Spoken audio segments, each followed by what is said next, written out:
You've finished part 1. You built the base, you learned the fundamentals, but here's the truth.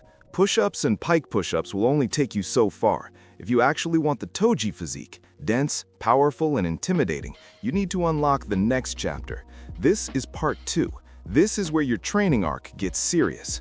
Before we begin, let me remind you what Toji's body actually represents. No flashy jutsu, no cursed energy. Raw, physical dominance. That body is built on 3 things: explosive pulling strength, shoulder width that fills a door frame, and a core that looks carved from stone.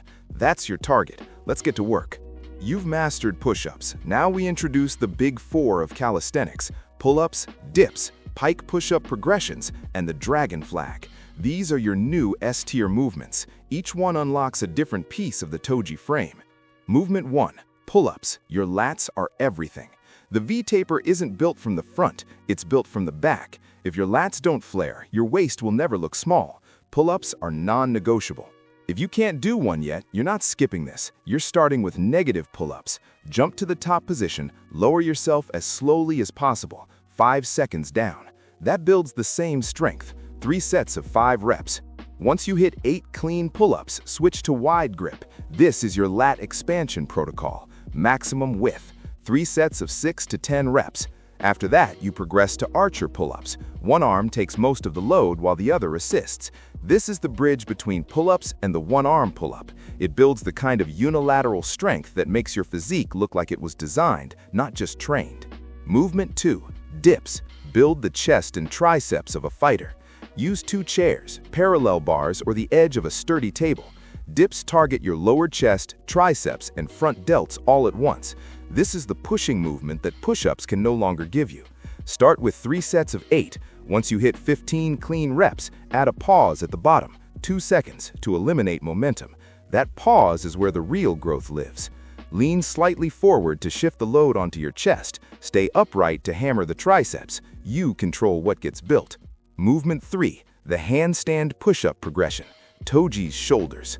Look at Toji's shoulder-to-waist ratio. That isn't luck, that is overhead pressing strength expressed as muscle.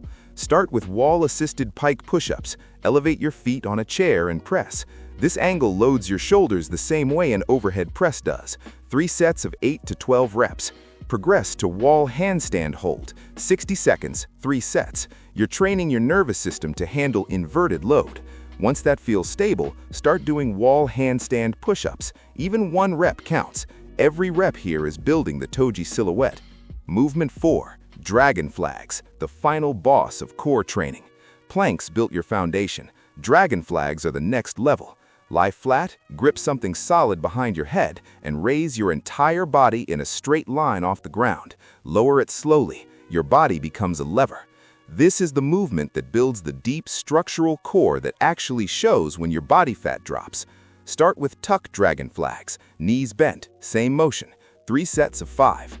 When the tuck feels easy, extend one leg, then both. This is the unlock sequence. Follow it. Your weekly schedule, the arc structure. Day 1, pull day, pull-ups and archer pull-up progressions, 3 to 4 sets each.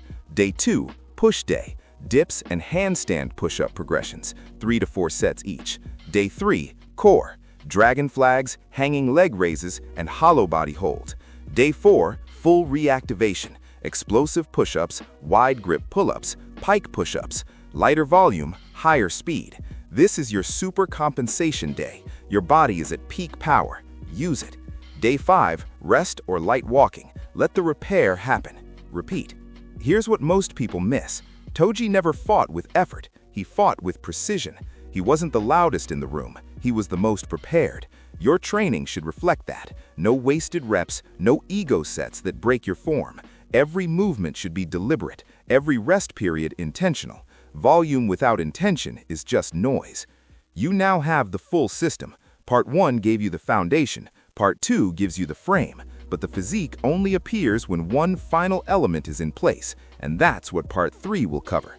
The thing that separates the people who almost look like Toji from the ones who actually do. If you want Part 3, you know what to do. Comment, subscribe, and if you haven't started Part 1 yet, close this video and begin. Your arc doesn't start tomorrow. It started the second you clicked play.